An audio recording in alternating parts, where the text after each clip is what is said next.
बहादुर शाह ज़फ़र के बेहतरीन अशार।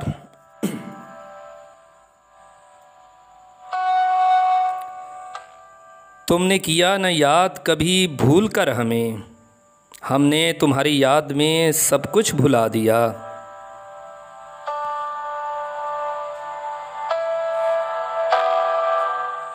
न थी हाल की जब हमें अपनी ख़बर, रहे देखते औरों के ऐबो हुनर।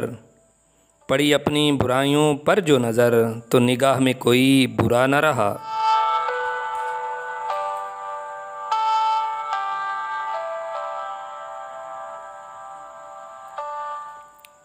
बात करनी मुझे मुश्किल कभी ऐसी तो न थी, जैसी अब है तेरी महफ़िल कभी ऐसी तो न थी।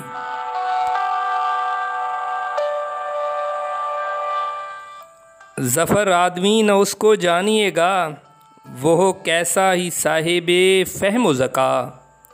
जिसे ऐश में यादे खुदा न रही, जिसे तैश में खौफ़े खुदा न रहा।